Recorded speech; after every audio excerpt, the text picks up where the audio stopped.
I do have the chat box open, so I am trying to keep an eye on that, although sometimes I do fail. It does take me a little while sometimes, but I do have that open. But as always, if you have questions, feel free to stop me and ask me to go over it again or ask your question. I never count that as rude. Today, we are diving into ZipForms and all things ZipForms. So we'll touch on a little bit of everything. I'm going to try really hard to keep it to an hour, mainly because I'm hungry and I'm going to go to dinner afterwards. And I want to be respectful of your all's time. So to get to your ZipForms, if you've never logged into ZipForms, you want to go to car.org, car.org, car.org. When you get there, it's going to look like this usually, and you want to go access realtor secure transaction /transaction. So we're going to click on that bubble there. You can also get there from the top of your page. I don't know how to go backwards when I have it on the full screen, but on the top of the page, it says Transaction Center. There's a toolbar. You can click there as well. Either way gets you there. When you click on transactions, you would go to Realtor Secure Transactions, or you can go to Transaction Zip Form Edition. Maybe that'll take us right there. Let's try it. Access ZipForms. No, we still have the same number of clicks, so it didn't help us either way. If you haven't logged into CAR or you aren't logged in, it'll prompt you to log in like it is for me right here. We just hit the sign in button. It's going to validate your membership. And then it's going to, once it's validated, it's going to put a little yellow button there. If you're already logged in, it'll give you the yellow button a little faster. You won't have to log in. And then you're going to hit that yellow button that says continue to transactions. If you have your pop-up blocker on, that's where you might get stuck because it does open a brand new window for ZipForms. It opens up a secure window that nothing else is on. There's no other tabs. So if you have problems, you keep hitting that, go to transactions and it's not happening, it could be your pop-up blocker. When you log into ZipForms, you may get logged into this. It may look closer to this here. Hold on, we're just waiting for it to open up. But it may look like this. This is your dashboard. You can change your settings on this to log into different places.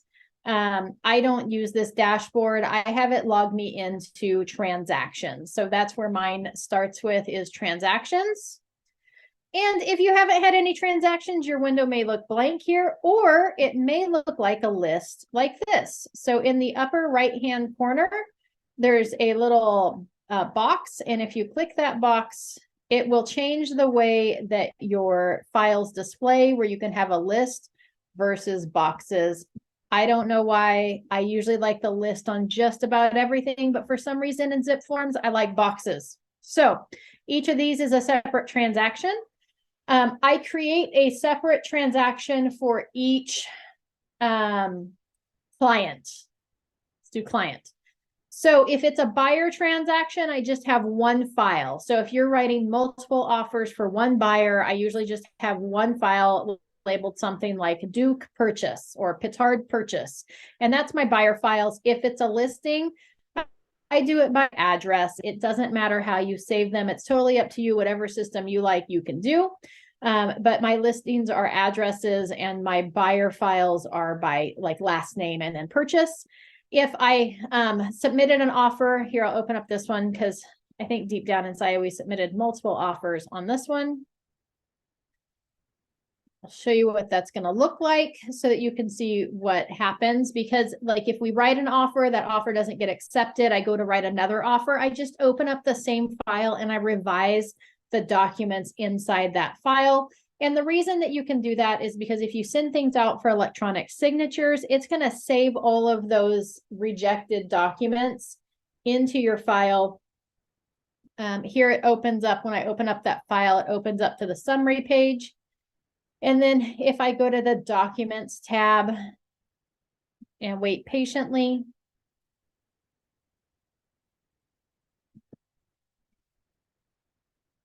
this is what it looks like. So any of these folders, that's a signature document that went out. And then these other ones are the documents. So like we had an offer on Sly Park that wasn't accepted. So you'll see that that that offer is still in there. It's still saved. The signatures are on it, but then I just came back in, revised the purchase agreement. We wrote another offer.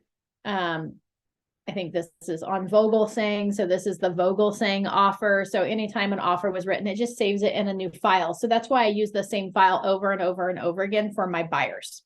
Okay. On a listing, same thing. I would write the listing agreement, but if it goes in the contract and falls back out, I don't create a new file for the new accepted offer. I just keep working out of the same listing file. Does that make sense to everybody? Yeah. Okay. Fabulous. All right, we're going to go back to my list. To create a new, to go to your settings, you can go to profile and settings. I just clicked on the little person image in the upper right-hand corner. I'm really slow with right and left. So if I stutter every time I go to say right and left, it sounds like I'm pausing. It's because I have to think really hard about right and left. We're going to click on profile and settings. Here's where you can change all of your information. So here's where you can update your email, your phone number. You can put in your agent license number there. You can put in your email signature. It saves it. You don't have to do that. Every time you make a change, hit save. So it goes about me. Here's where you could put in your avatar or a picture so that you showed up on here if that was important to you. The next tab obviously is your sign in and security. So what are you using for a username? You can reset your password if you want two-factor authentication. You can add a mobile number and you can add an email for recovery. Because we log in through CAR, I don't really worry about that too much. Here's where your office information is. So you can make sure that office information is up to date. And the next one is forms. Here's your forms library. This is where you can change your colors, active field, active text, field background, highlight color. There's all sorts of things you can do in there. Here's your settings. So this is like, what are you using for Authentisign or for e-signatures? DocuSign, you have to pay for it, runs about $240 a year. Authentisign is free. Digital Ink 2.0, also free, but the Authentisign is the new version, I believe, of the digital ink. So I've been using Authentisign to do everything. The email options.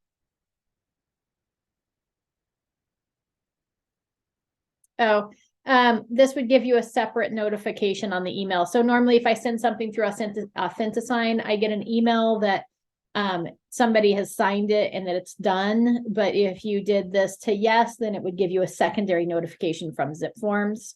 Here's where you can choose where it goes to. This is why mine goes to the transaction list versus the dashboard, because I have it set here on the transaction list.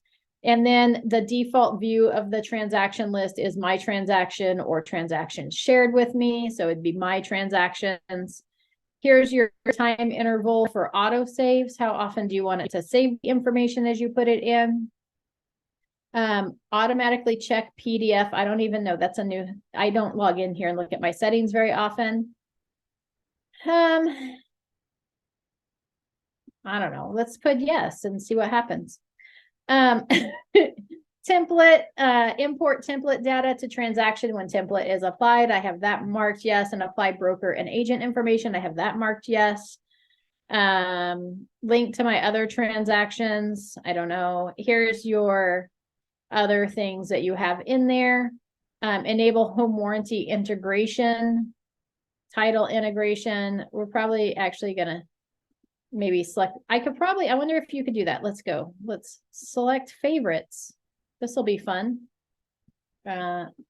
Old Republic title. Nope. Nope.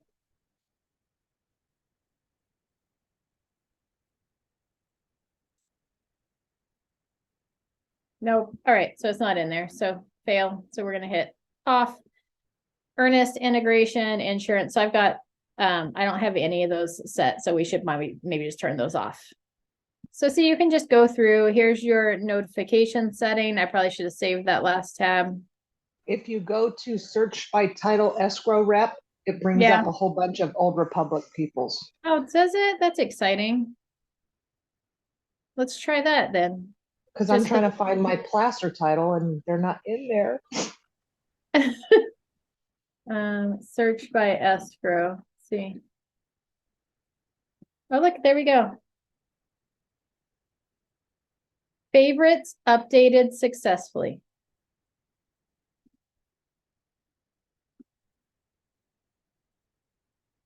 I don't know if I need that. Well, whatever. All right. So there we go. Hit save. You've got your notification settings is the next tabby.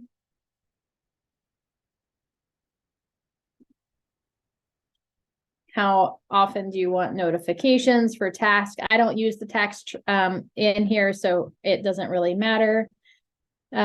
Zip code preferences doesn't really apply. Notifications, do not email me. So I don't really have a whole lot in there.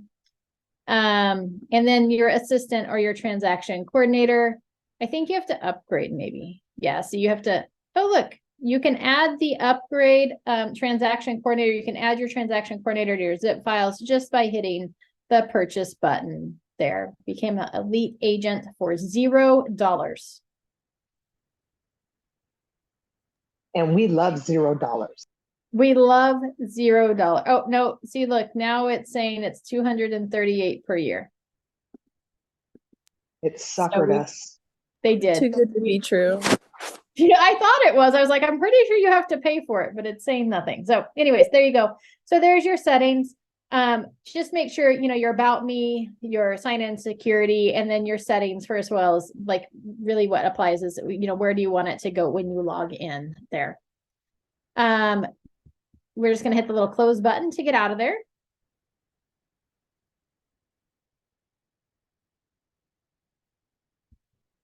All right. So then if you want to create a new transaction, the easiest way to do that is we just come up here to the top toolbar and we hit new once you're inside of that transactions template or transaction page, not template page, the transaction page. And then you're going to choose, is it a new listing? Is it a new purchase? Or they've added a new button for a quick e-sign in case you need to send something out for e-signatures. Like I had to send a roof contract out to myself the other day for e-signatures. I could have just done it probably right inside the quick e-sign option instead of having to create a whole new transaction. But let's say that we were working with a buyer. We want to create a new purchase or offer. That would be that one there. We're just going to click that button. Here's where you would put the name of the transaction. Again, I usually put the last name of my buyers and that it's a purchase. And then I'm just going to put the date on this one because I think it's the 20th. Because, yes, I have lots of them labeled petard purchase because every time I come in here to do an example, I do that.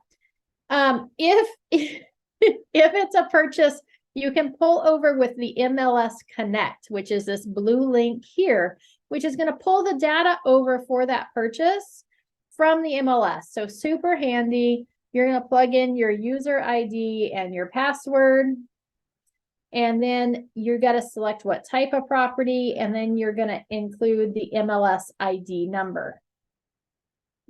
Okay. I always check the box for include property photo. I just selected this one because it showed up magically. So we'll see if it pulls something. And then we're going to hit the find button. Look at that. Oh, fabulous. All right. So then it pulls up the picture. So we're going to double check. Yes, the address is the one we were looking for. Yes, the picture is of the house that we want to write an offer on. And then we click the button for use listing. So see now here at the property address up here, right above where you can edit it, it has the property address there. And then I'm going to select, you got to select a category for your transaction. What kind of transaction is it? For the most part, they're all going to be residential transactions. And it's an active listing. I always mark them all as active. If you have a template, it will apply that. We'll talk about templates here in a little bit. So if you don't have one applied, not a big deal. Once we have selected that property, we just come in here and we hit save. It's going to take a minute to process that transaction, and then it's going to make us a new little bubble and open us into that transaction.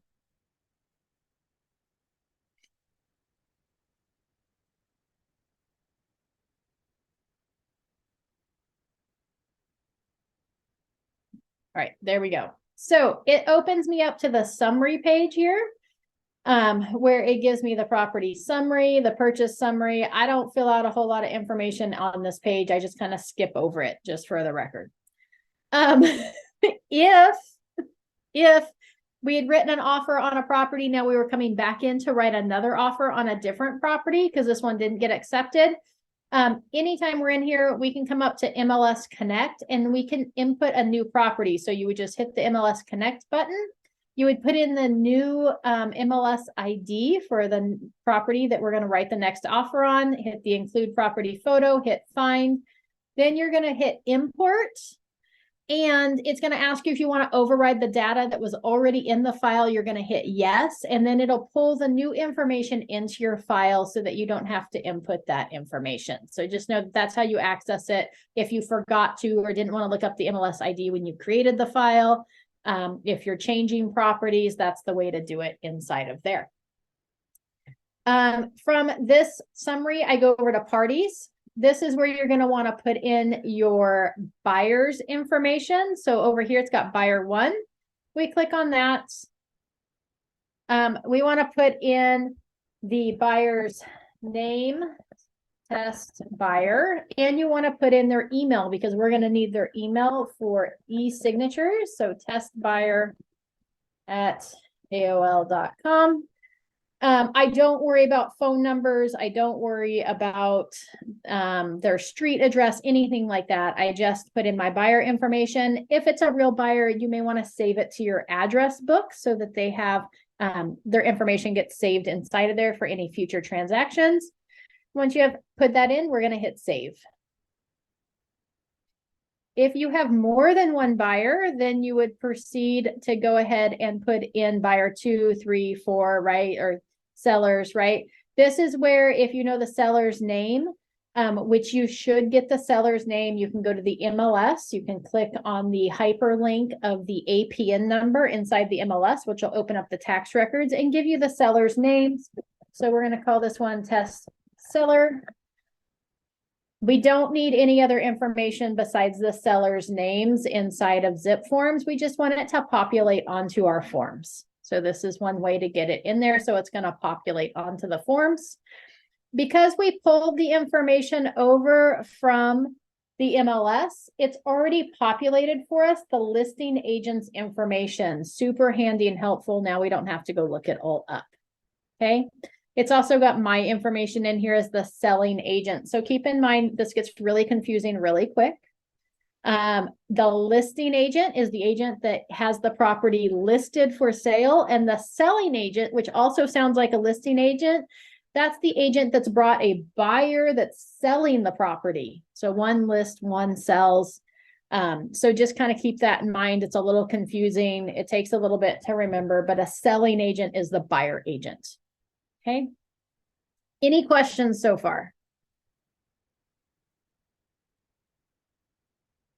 We're all good? All right. So there's where you put in the parties to the transaction. The next thing I go to, just so everybody knows, I don't use the history tab. I don't use the notes tab. I don't use the checklist tab there on the gray bar. I really just use the parties and the documents. So documents is where you would add your documents in that you want your parties to review and sign. This is where you would add like your BRBC, which is your broker representation, buyer representation and broker compensation form, your purchase agreements, whatever that might be. You can add forms to the file by just coming over here where it says all forms on the right-hand side. If you click on it, it's going to pop up a little pop-up window, and then you can search. There's lots of different ways to search. You can search by the acronym. So BRBC, if you know what the acronym is, that would bring up the buyer representation. You could search by partial name. So I could search buyer. It's going to pull up all documents that have the name buyer in it. I could pull up compensation. And see, it's going to pull up all the ones. So anywhere inside that name, it's got the word, it's going to pull it up for you. If you click on it, so we get the little turny dealy, it adds it to the file. And once it's in your file, it's highlighted blue. So if you come across any form that's highlighted blue, so if I look through here, these blue forms are in my transaction already. That keeps you from adding them a second time. It won't allow you to do that. Okay, so that's how you add forms. Here it's got your forms library that you're looking at. If you were looking for a form like your earthquake hazard zone disclosure, which oftentimes we fill out through Glide, but let's say you were looking for that, we can come in here to ePubs, and here's where you're going to find those type of forms. So those are in here. We have the, let's see, residential environmental hazards booklet, the protect your family from lead booklet, the home energy rating pamphlet, the homeowner's guide to earthquake safety, the earthquake hazards report, the homeowner's guide signature page. So if you wanted to add one of those to your documents, that's where you would do it. Just so you know, for the most part, all of these pamphlets are hyperlinked inside of our NHD report, our natural hazard zone disclosure report, when we get into contract on a property. So we deliver those to our buyers through the delivery of that NHD report. And they sign off on it through that NHD report. When they sign off on the signature page, it states that they're signing for receipt of these documents. But they are in here. You just have to look and find them. So that's where you'd find that information there. For the most part, you're going to be inside your car forms library. Okay, there are some special forms for like the San Francisco Association of Realtors.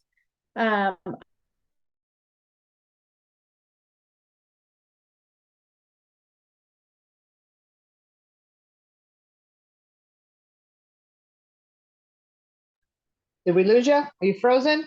Uh-oh, did I freeze? Yes, you did. You were like, oh.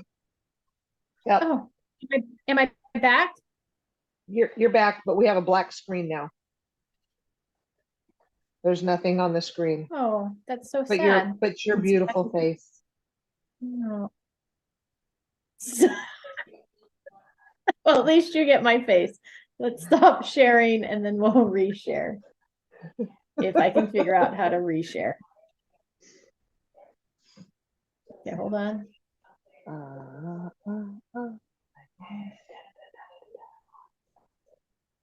All right, let's see here.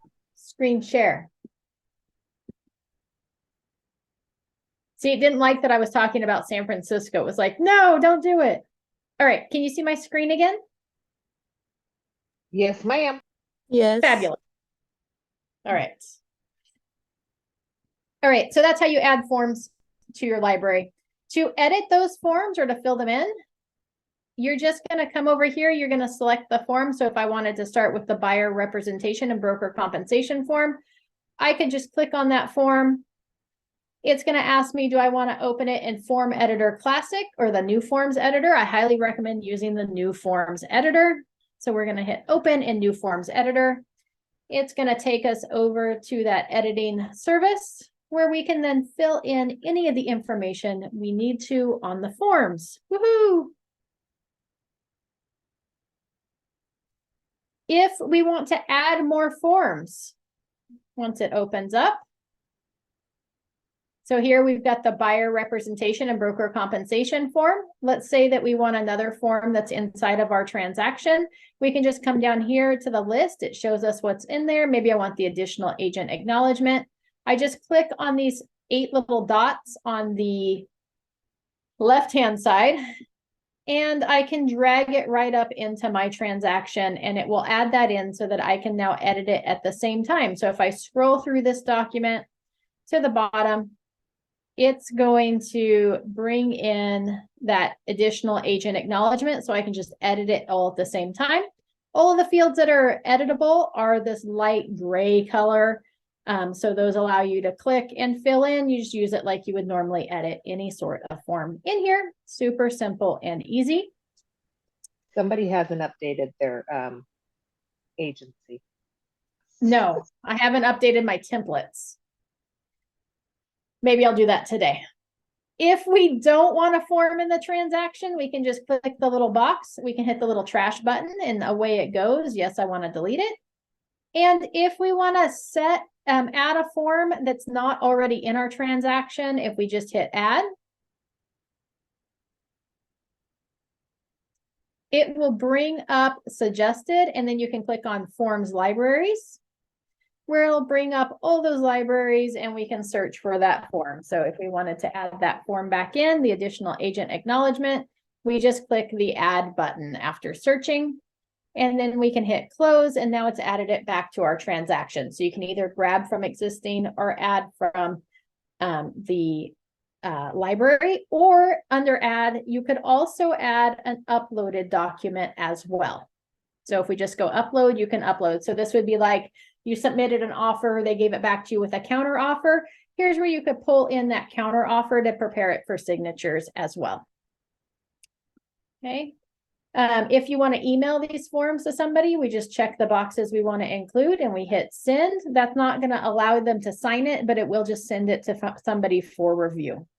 Okay, so if you ever need to send something like to your mentor for review or another agent, just have second set of eyes on it.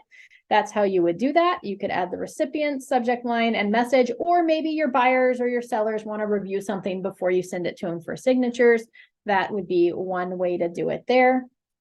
Or you can download those forms as well, which would then download them in a single file or a zip file or multiple files. So multiple files would download each form individually versus a single file would download them all as one document.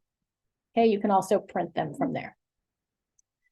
Let's see here. I don't mess with any of this other information at this point, but there's where you can go in there and edit those forms. Now, if you want to send something out for signatures, there's two ways to do it. The first way is once you're in here editing those documents, we select the ones that we want to include and we hit prepare signing.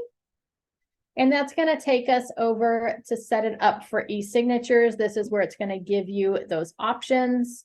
I'm going to send to the new Authentisign. That's what I've been using recently. Here's the signing name. I usually label it with what I'm sending out for signature. So if it was an offer, I'd put like Vogel saying offer, or if it's the BRBC, I might leave it as the buyer representation and broker compensation agreement.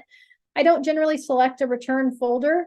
I just let it create its own folder and then I hit create. That's going to open it up for a signature packet. Okay. Then we wait patiently.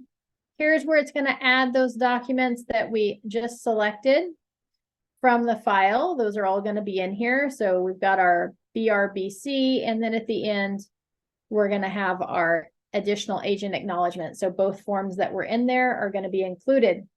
Here's where you can add participants. So we're going to select this button if you want to add yourself or add from transaction. Most of the time, you're going to be adding participants from the transaction. So we're going to click that. Here's where you can select, we want to add the test buyer and myself, right? Because it's a BRBC, a broker or buyer representation and broker compensation form. My buyer needs to sign it and I need to sign it. This gives you the option for a remote signer, or they could be a reviewer or a CC copy, right? So maybe you've got one buyer that actually needs to sign it, and maybe their spouse isn't actually going to be on the contract, but they would still like to be able to review the document or receive a copy of that document once it's done. That's how you would be able to add them, just to get a CC copy of that document so that they can also review it, but they aren't going to be prompted to sign. Once we've selected our people that are going to sign, we would just hit select. You can add additional participants. Maybe there's somebody that wasn't in the transaction. You can add them here. Because these documents were already in the system and they're from ZipForms, it already added the signature blocks where the signature blocks should have gone. So it's buyer one, it assigned those signatures through that transaction for me already, as well as my initials, because I'm the selling agent. Okay. If it didn't do that for you, sometimes it glitches out. You're just going to cry for a little bit, and then you're going to have to assign the signature blocks yourself. Or If you uploaded a document that didn't come straight from ZipForms, you would need to add the signatures. The way that you do that is you're going to go into Tools over here on the right-hand side. Here's where it gives you your signing tools. Right now, I've got the buyers. It's blue, so it matches all the blue boxes. This is where I could click the Sign Here button, and it would create a signature block with the date, or I can click and drag it to the right spot. Okay. You can also add initials. You can add a text line if you want them to be able to fill out some text.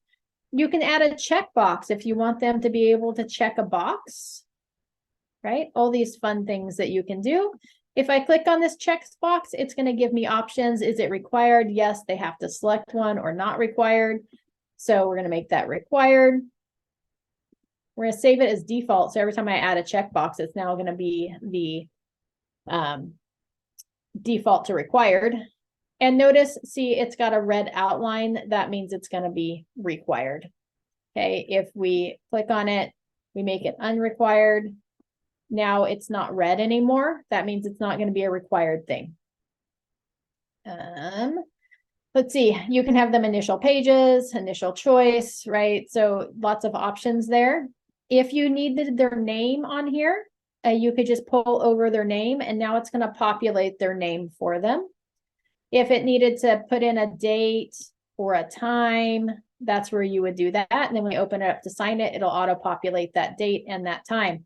The signature blocks already add a date with each signature block. If you didn't need that date for some reason, you could just click on it and hit delete. Same thing with any of the signature blocks. We can just click on something and delete it to make it go away.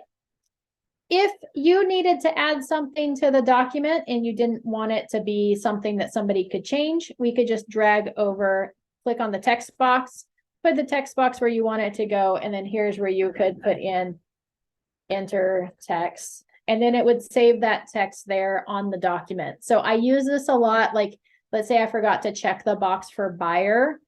I would take that text box, put it over here, make it a X, line it up with the box that's missing the check mark, and there we go. Now it's got that checkbox there. I do it that way instead of doing it through the buyer signing tools, because then they have to actually go in and like hit the X, or they'll have the option to change it. And I don't want the option to change it, so I use that down here. If you want to toggle between signers, we just click this down, and then that's where you can switch to a different signer. Now it changes all the boxes to yellow to match mine, and I can add other signatures there. So each signer gets a different color, which helps you to keep it clear of who you're working with. If I made a mistake and I put a signature on there, I was like, oh man, that was supposed to be the buyer's name, not mine. It's not a big deal. We can just come up here, we click on the box, we come over here, we select buyer, and now it's going to change that box to the buyer from me. So don't feel like you got to delete it all and redo it. You can just toggle between the signers right there.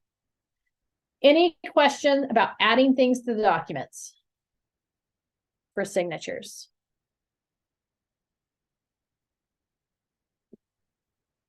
Everybody's good. All right. Once you've made your selections, you've even if it auto-populates all the signatures, just so everybody knows, I always scroll through the whole document and just double check that those signatures and initials are where they belong. And if you're representing the buyer, we don't ever put the sellers or the listing agents email and have them sign it directly. We email it to them and let them figure that out on their own. We just have our parties and ourselves sign the documents. Once we're done, we're going to come over here and hit this next button in the upper right-hand corner. It's going to process it, and it's going to prepare to actually send it up. So here's where we're going to finalize the signing setup. Here's the expiration date and reminders. So this document defaults to expire in a month, 30 days from now at 11:59 p.m. You can change that if you want to. And if you want reminders to go out, let's say like every day at 9 a.m., if they didn't sign it today, they would get a reminder email to make sure they log in and sign that document at 9 a.m. tomorrow morning, and 9 a.m. the next day, and 9 a.m. the day after that, until they sign it or until it expires. Okay, if we want to customize the invites, we just hit this customize invite button here. And that allows you to change which email goes out. So here, the email going to Amy, you can put in the subject and the message. And then here's where you would put in the message to the buyer. You can do that. And then we hit save. I'm just going to hit cancel. If we don't customize the invites, it'll just send out an email stating something like you've been invited to sign a document by Amy Petard. Please please click the link to sign the documents. I always let my people know when I've sent them something for signatures so that they're aware to go in there and look for it. And we're just going to hit send to send that on its way. Let's go ahead and do that because it should send one to me. All right. So now we hit sent. Now it's going to take us back to that ZipForms file. And then in a second, I'll open my email so you can see what that looks like. I'll also show you how to edit the folder. And as I told you, there's 2 ways to access the signing portion of it. So I'll show you that second way to access it. All right, so it took us back to our file here with those documents. If I want to check, well, okay, the second way to access eSign, or if I want to check on a signature packet here on the gray toolbar, we just click the eSign button there. Don't click on this green one.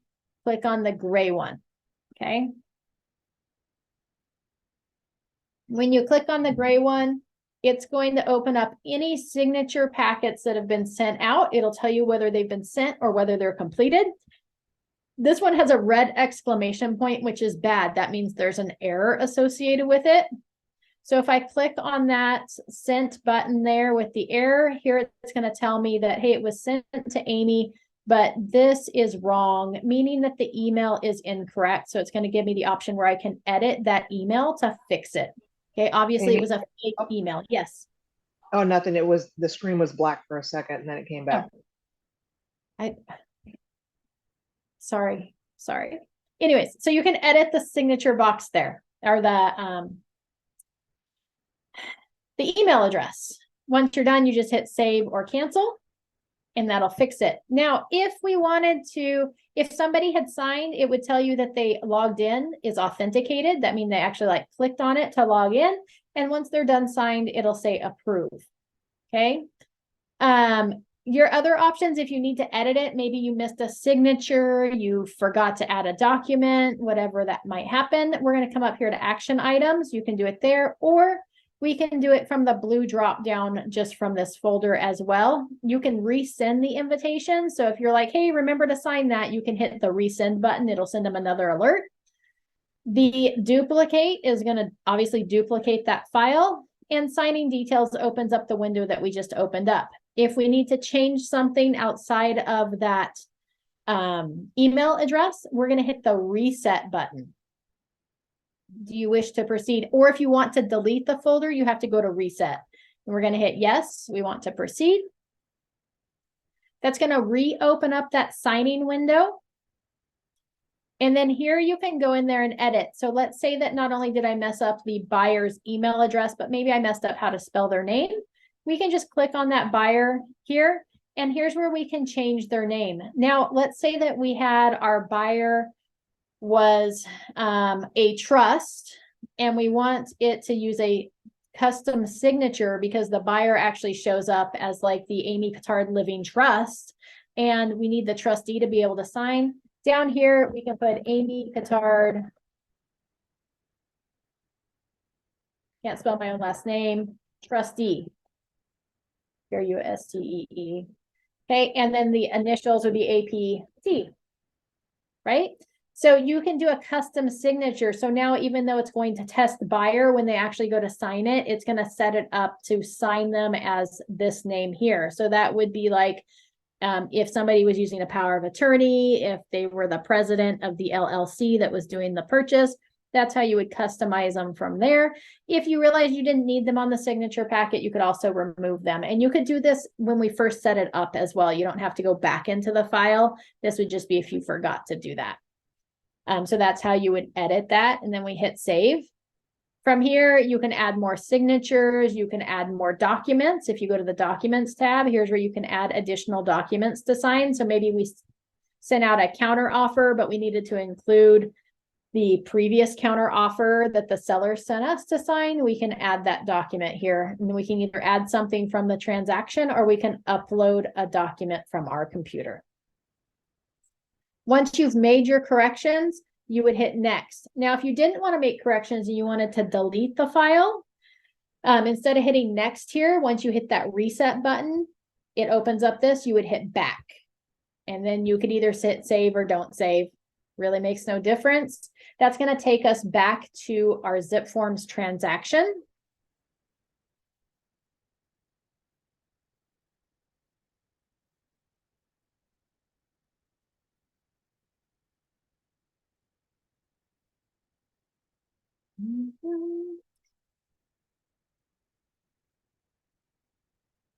From the ZipForm transaction, we go back into that e-sign tab on the gray toolbar. Here it's going to pull up that signature packet, and now it's listed as a draft because it hasn't been sent and it hasn't been completed. Now, if we click the blue drop-down button, we can delete that file altogether. That's the only way you can go in there and delete something from signing, is you have to click the reset button, hit the back button, and then go into delete. Okay, so that's how you would either edit it or delete it. Do you wish to delete? Hit yes. Now, we are going to exit. I'll just show you what that email looks like for the e-signatures for the defaults.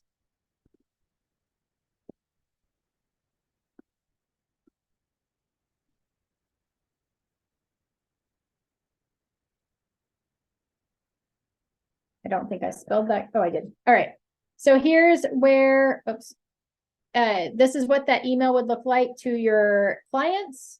It says your signature is requested, buyer representation and broker compensation agreement, right? So whatever you name that file is going to show up on the signature line. And then here's the invite. They would click on that button to start signing, and it says who it was sent by. Okay, so that's what it looks like. Once something has been completed, you will get an email that looks like this. It'll say signing complete, and it'll give you the option to download the signed documents as a PDF. That's what you would send to the other party. Okay, so that's what it looks like inside of your email. Okay, any question? Oh, if we wanted to send an e-sign packet, this is the second way to send an e-sign packet, right? We can do it inside of the, when we're editing the documents, we can hit prepare for signing, or if we click this e-sign tab here, we can hit new. What do we want this packet to be called? We're going to call it the buyer representation agreement. And we're going to hit create. Now it's going to open us up and we can add those documents into the file and add the names into the file. Okay, so that's the second way you can send something out for signatures. You would just hit add documents. You can add it from the form or from your transaction, or you can upload.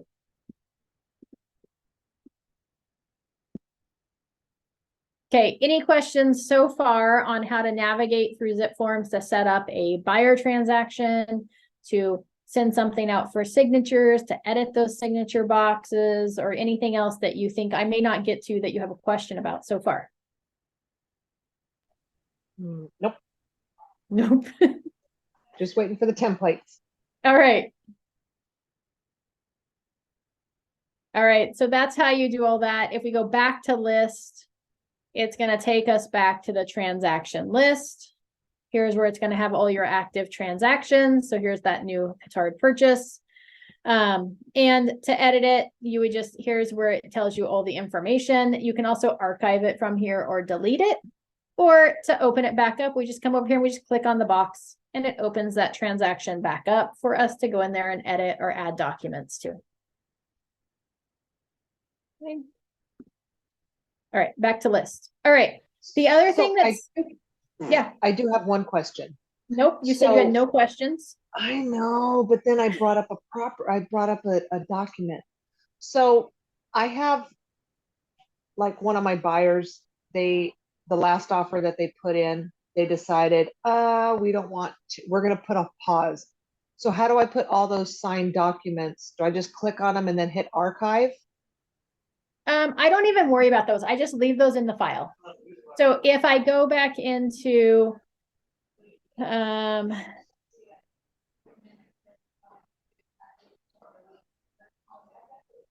let's, maybe this one.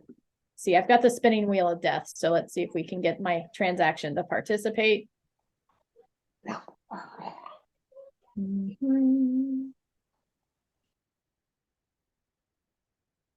Anyways, it already has them in a file, so I just leave the file alone. I don't worry about archiving them. I don't worry about doing anything with those actual documents once they've moved on to the next property. I just leave it in there. Okie doke. Come on. We're gonna hit the refresh button. Probably gonna make us really angry, but that's all right.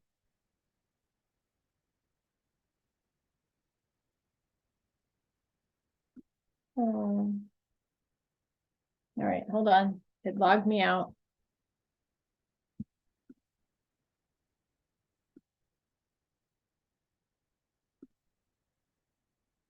This is where I get impatient and then I start clicking multiple times and then it slows everything down. So we're going to attempt not to do that.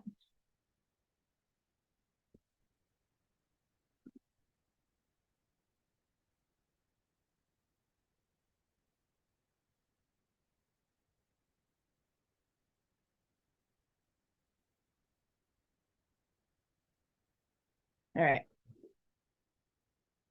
We're getting there. We're getting there.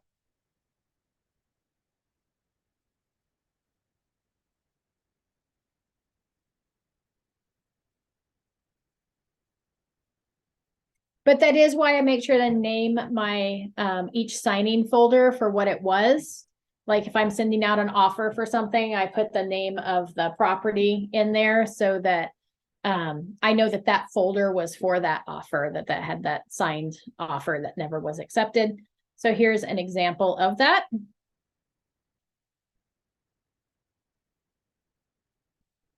I go into documents,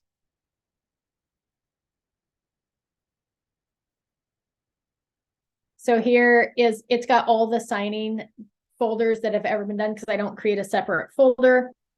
So if we scroll down, I've got like the Sly Park offer, so I don't worry about archiving it or anything. I just leave it in there. And then if I open it up, if you missed the email to download documents, if you've got something that's signed, they're all inside that signing folder too. So if I go inside that signing folder, this would be the signed document. See, it's got their signatures on it for that folder. So you can access it inside your ZipForms as well. From here, if you wanted to, you could download it. So if you select the documents that you wanted,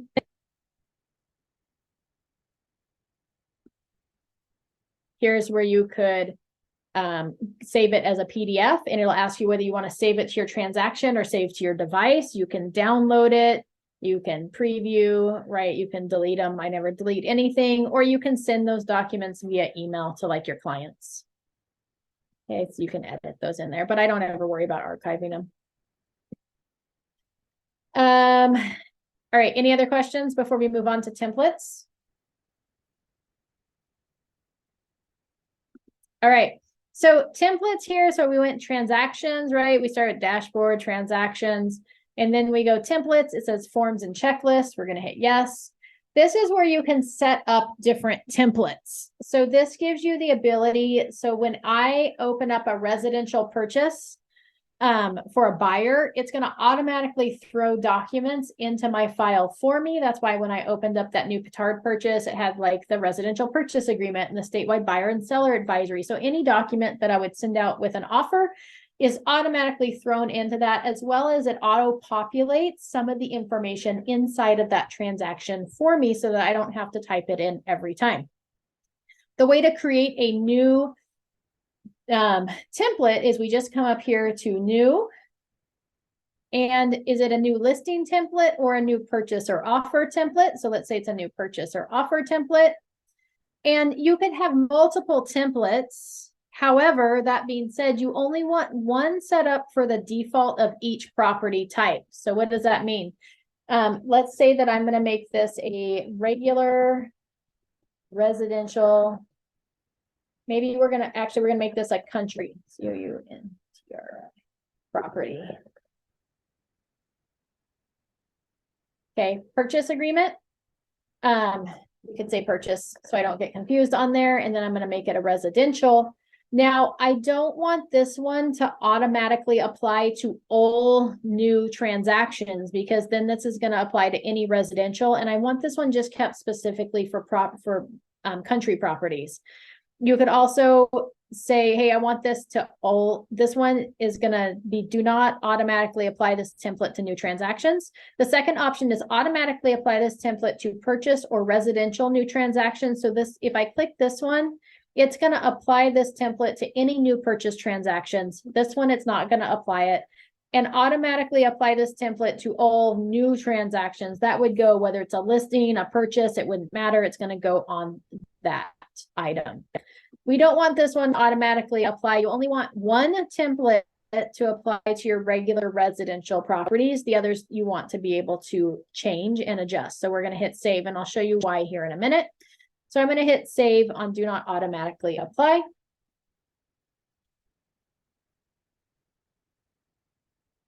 It's going to open this up. It's going to look very similar to the window we were just in previously to edit that transaction. But it says here, hey, I'm modifying a purchase template. Click here if you want to create a new purchase transaction. We don't want to create transactions in here, just a template.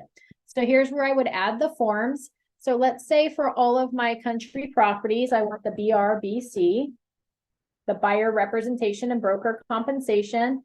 And then I also want an RPA, because if we're gonna, represent buyers, we probably want to add a purchase agreement.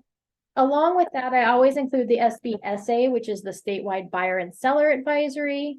I include the market conditions advisory, which talks about the fact that the market's cyclical and there's ups and downs, and ultimately the buyer's in charge of making purchases. And then because I work with Shannon on all files, I add the additional agent acknowledgement.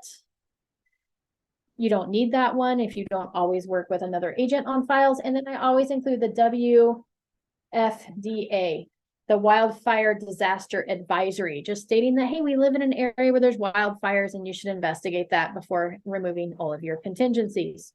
Right, and so maybe and the ABCD. Oh yes, because I'm using the BRBC, I would also need an ABCD, the anticipated broker compensation disclosure, and because this one's a country property template, I want the septic inspection, well inspection, and property monument. Okay, so all those documents now, anytime I open up a transaction and it's a country property, I can automatically throw all of those documents into my file because I've got them inside this template. I can also go in there and I can edit this. So if I open a new forms editor, we don't want to put specific information for one buyer. This would be just our general information is what you would save on a template. So for like a BRBC, we may say, well, this is always going to be for buyers. So I'm going to automatically check the buyers boxes so that those always show up checked on every transaction that I pull this into. And I always want this to be Realty One Group Fox, which for some reason, it doesn't like my selecting Realty One Group Fox.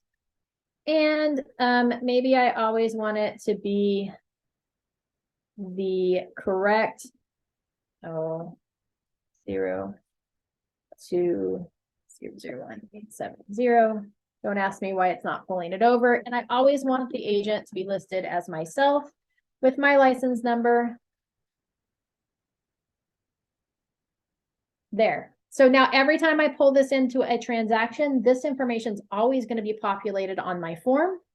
So I would continue scrolling down and looking for things that I could auto-populate onto the form. We don't want the addresses on there. Here it's got, that ending. Maybe I'm always going to make this a default of 120 days or 360 days. Then that would automatically populate onto my BRBC for country properties. Maybe I'm going to default to the locations that I service, the greater Solano, Yolo, Sacramento counties, right? So maybe we're going to put that in there. Maybe we're going to say that we always put in 2.5% on the compensation, right? So you can auto populate these things, cancellation. Oh, we always want it to be the exclusive here under 2. And we always want it to be neither party shall have the right to cancel this agreement prior to expiration. Let's see. So we don't worry about that one. It's going to be paid to the broker. The buyer authorizes. We're going to put within 120 days there, right? So we can auto populate these things for our documents. And then it auto populates my information. Here's where I could put in my telephone number. Oh, I probably shouldn't have done that. I'll probably get in trouble for that. Test email at gmail.com. Okay, so now if I hit save, it's going to save that document. I could pull the other ones into it. We're going to hit back. Okay, so now I have this template saved with that information pre-printed in there and all the documents preloaded. I would really go through, if I was doing this appropriately, I'd go through and fill out all the documents appropriately with all the general information that I put on most of my offers and my BRBC and all of that. Okay, now if I go back to transactions and I go to new transaction and I go new purchase, and then we're going to say Petard country property. I can hit residential. I can come down here to my templates. See, I've got it set up for a single family regular purchase to get applied to any new residential transaction, but I can come over here to my template and I can say, well, I want it to be the country property purchase. That's the one I just created. I want it to apply this one. And then we're going to hit save.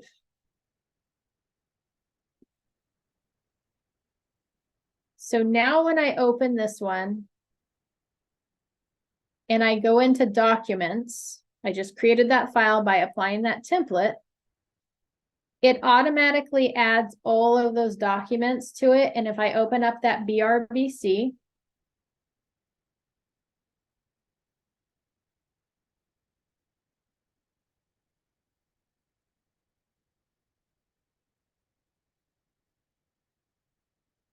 and scroll down, my information's already populated in. Those boxes are checked. My name and license numbers are in there.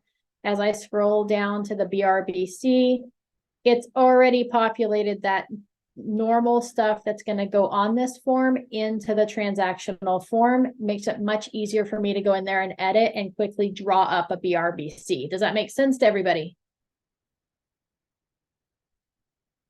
Yes. Yes. Yes. These are magical. Okay.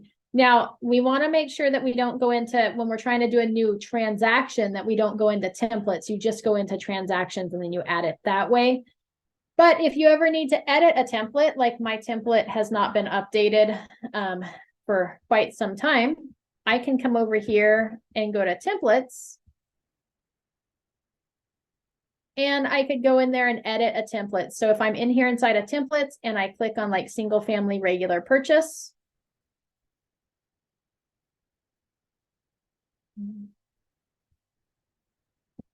That obviously wasn't the right one. Hold on. That should be the right one.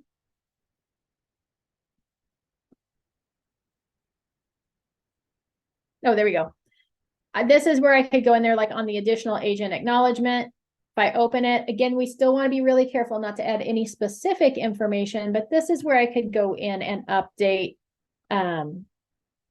open previous workspace, because I've already been here messing with this one. Oh, there we go.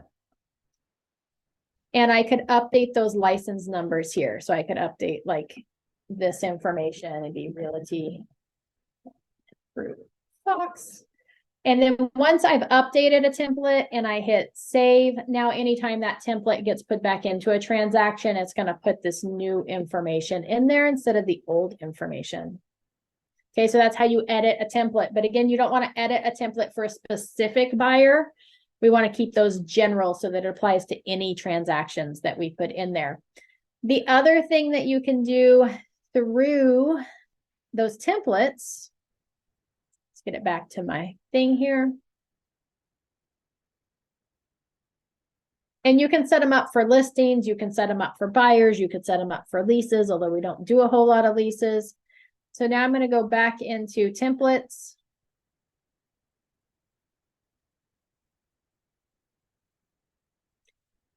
Here over on the left-hand side, there's a little button called clauses. If we click on that inside of the new editing, you can create personal clauses where it would allow you to auto-populate information. So here's where I could say, hey, I want a new clause. My category is going to be, I don't know, purchase. My clause title is going to be appraisal. And my text for that clause would be something like buyer to, no, if appraisal comes in below contract price, buyer to pay up to $20,000 over appraised value, PRAIS value, not to exceed contract price. Okay, and then we would save that. And while that's saving, I'm going to plug my computer in so it doesn't die on us. All right, so now I have this clause title here with personal clauses, and I'll show you where that comes into play. So anything that you would like maybe put on a regular purchase agreement that you find yourself typing in all the time, we can do that. So now if I come back to my transactions,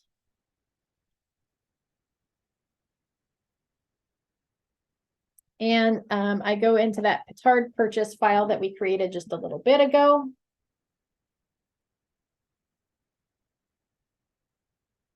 And I go to documents. And then I go to the California Residential Purchase Agreement to edit that document. I'm going to open in the new forms editor.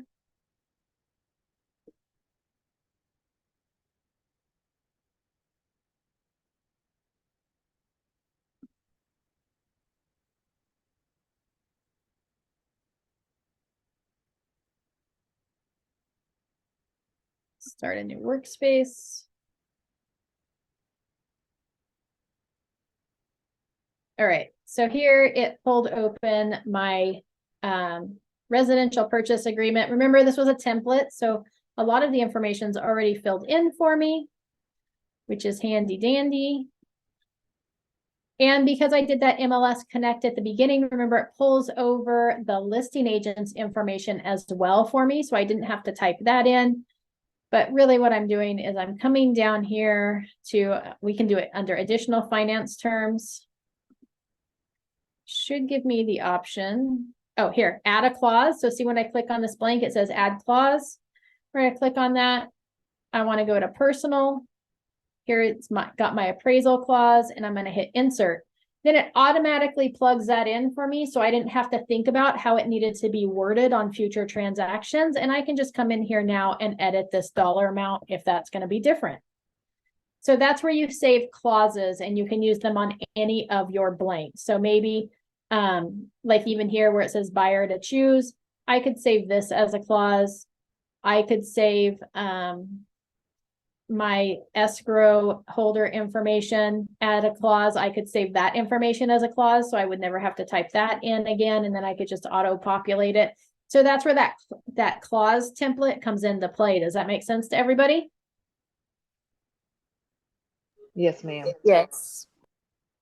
All right. So that's kind of your tour of ZipForms, how to set up templates, how to navigate through ZipForms, how to save your settings, how to send something for e-signatures. This is all free. It's not technically free. It's through your membership to the Association of Realtors. But it's nothing that's an additional fee. If you start getting into DocuSign and stuff, there's an additional fee there. Does anybody have any further questions before we conclude for the day? No, thank you very much.